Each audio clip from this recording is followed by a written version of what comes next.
All right, boys, prepare yourself for a thought exercise. You get just one motorcycle. That's it, just one, not N+1, not one for commuting, one for the twisties, and one for your brony meetups, just one. And today, we're gonna pick a single motorcycle in each category that should be your go-to choice. If you can only ride one bike for normal street riding, it should be this. One adventure bike, it should be that. One sport bike, and so on and so on. So the criteria is simple. First is fun factor, because if it's not fun, what are we even doing here? Second is value. Does the bike justify its price? And then we've got reliability and ease of ownership. If you've only got the one bike for sanity's sake, you better hope it's easy to keep running. And lastly is that elusive X factor, the character, style, and look-back charm that keeps you excited about the bike. Of course, no single bike is going to do everything perfectly or max out every criteria. You'll always have to sacrifice something. But these are the bikes that give up the least. And at the end of this little presentation, I'll give you two overall garage one bike champions that represent our overall picks regardless of the category. Without further ado, let's get started.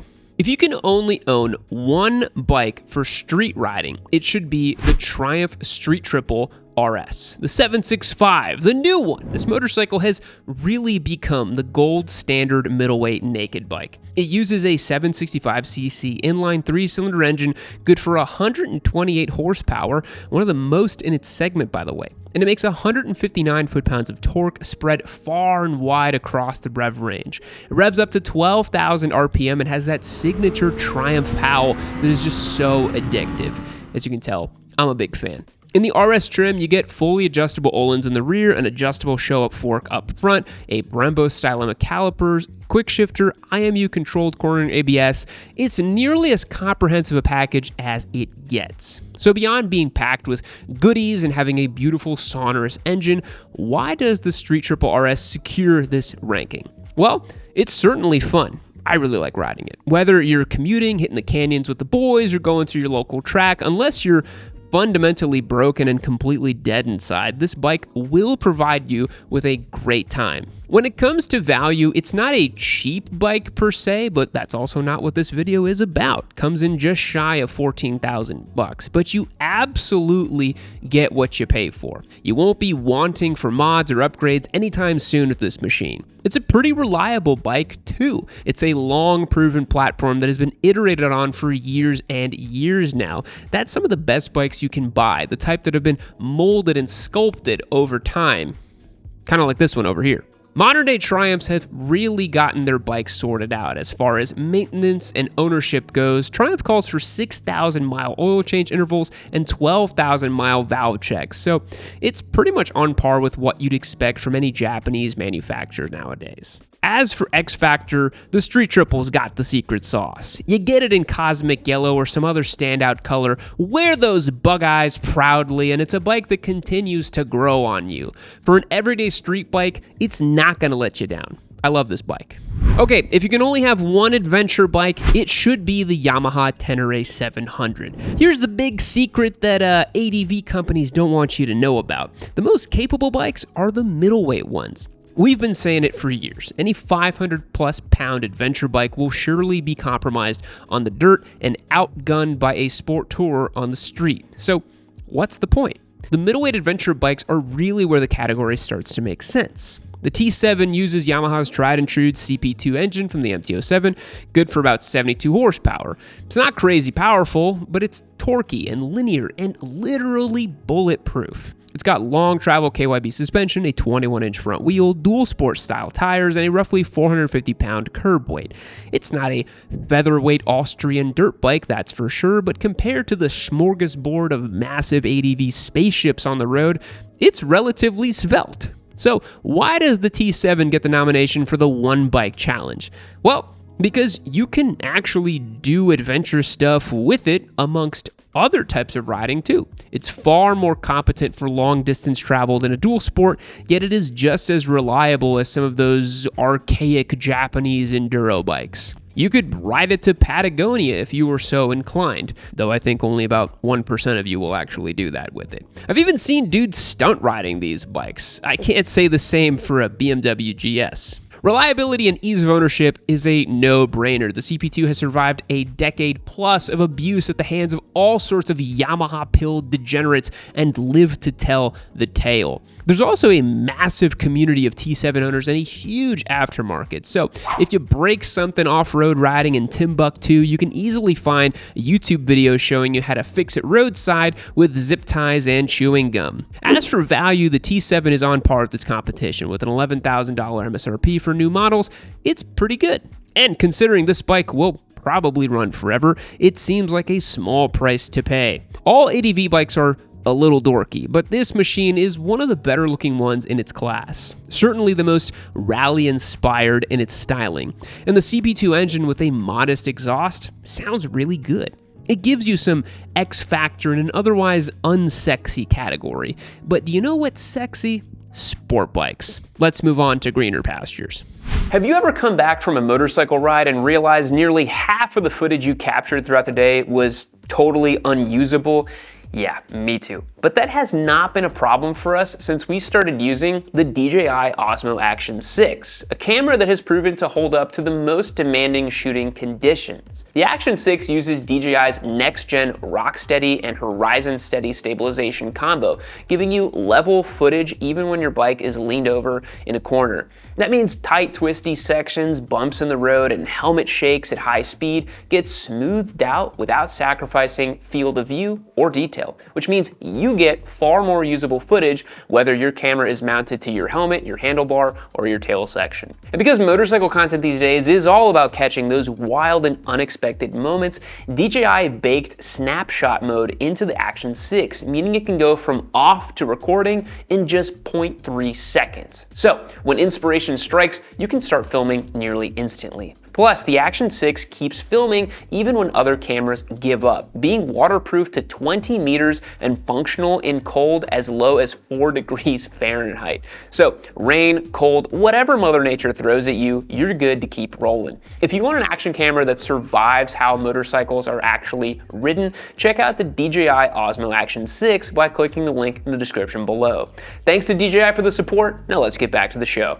If you can only own one motorcycle in 2026, and it must be a sport bike, in my opinion, and you're not going to like this, but it is true, it needs to be the current gen Ducati Panigale V2. Controversial, I know, but stick with me. Look, I promise I know what I'm talking about. Ducatisti, they hate this bike because it makes less power than the last gen. And Japanese super sport freaks hate it because, unlike a Gixxer, it costs more than $5,000 in a case of beer. But hear me out. I love this bike.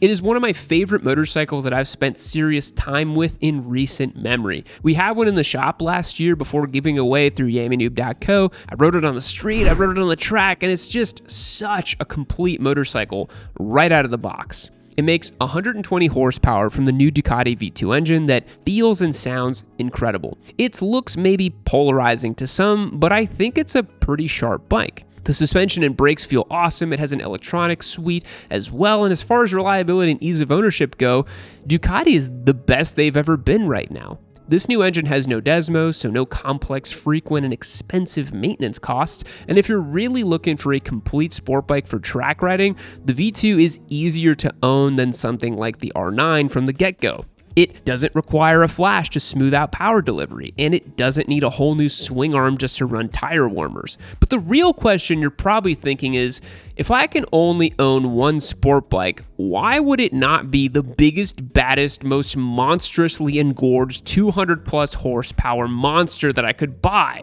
Well, because at 120 horsepower, the V2 is a motorcycle you're actually going to use a lot. And if we're talking about value, being able to use the power you're paying for is significant. Why spend twice as much on a V4 only to use half of its capability on the day-to-day? The V4 is great, but it's just a whole heck of a lot for the street. The V2 looks great, and it sounds great, and hell, it has no winglets, making it look even better, and it's a ton of fun to ride. It feels special in a way that Japanese bikes simply don't. It's great on road, great on track, just an awesome bike, and that's worth paying for. Moving on. Now, after that Ducati segment, I see all my budget-conscious broke boys out there. No longer will you be stuck schlepping around a miserable marketplace SV650 that should have probably been totaled out 5 times already, but refuses to die. No, sir, nor will you be limited to Royal Enfield or, God forbid, CF Moto. The budget-friendly motorcycle has been redefined by the Honda Hornet CB750, the only motorcycle to receive a perfect 10 out of 10 score on any of our reviews we have ever done here on the channel. It fits the bill perfectly. For $8,000 MSRP, you can get a very competent and fun naked bike. The 755cc parallel twin makes nearly 90 horsepower, happily revving up to 10,000 RPM without skipping a beat with its short stroke motor. It's so nice. It's punchy, linear, predictable, without being boring. It's got some simple electronics that kick in when needed, but they mostly stay out of the way. And it even has a quick shifter to sweeten the deal. And the new ones are going to come equipped with the E-clutch, which is pretty cool too. There's literally no better way to spend $8,000 on a motorcycle right now. As for reliability and ease of ownership, I mean, it's a Honda. Need I say more? Dealers are everywhere, parts are cheap and plentiful, and unlike what you might find from a budget-friendly Honda, this thing is genuinely fun. It's light, playful, and almost supermoto-like in its riding style. It's almost like Honda priced this thing so low on accident and has just been a little too polite to correct it. If you want one retro bike, just one in your garage, it should be the Triumph Speed Twin 1200. If you saw our modern retros ranked, you already know where we're going with this because Triumph wrote the playbook for modern retro bikes. And in my opinion, the Speed Twin is the finest execution of retro style and modern performance we've ever seen. The 1200cc 270-degree parallel twin delivers around 100 horsepower. It's velvety smooth and enjoyable to live with. The styling looks great without trying too hard. It feels timeless, yet it has modern underpinnings. Good brakes, solid suspension, real performance you may not expect from a retro bike. It's not just a retro reskin of some ubiquitous middleweight platform. It feels authentic and deliberate.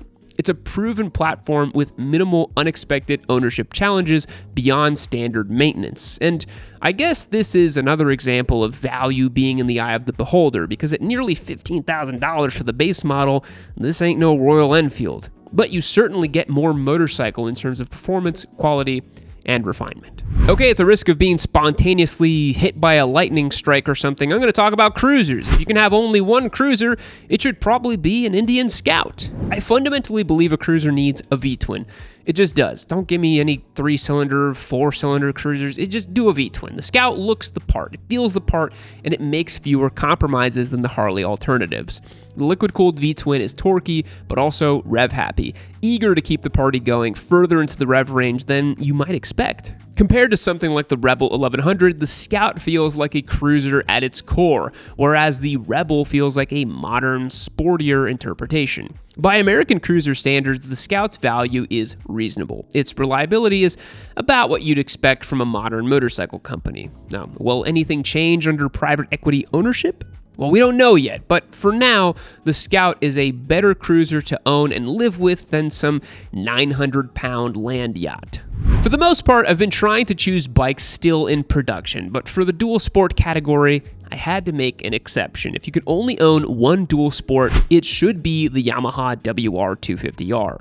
Its discontinuation is seriously shameful. It was fuel injected, making around 30 horsepower. It was light, street legal, and had long service intervals compared to high-strung motocross bikes.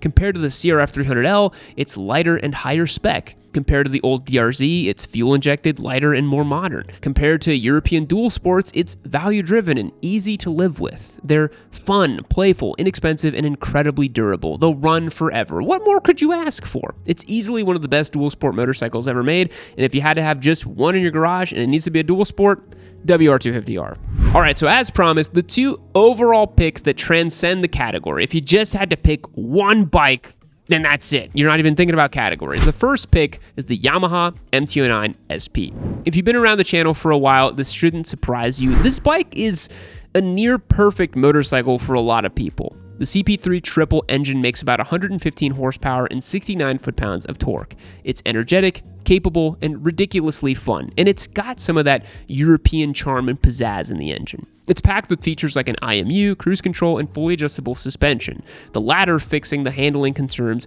of the previous generation.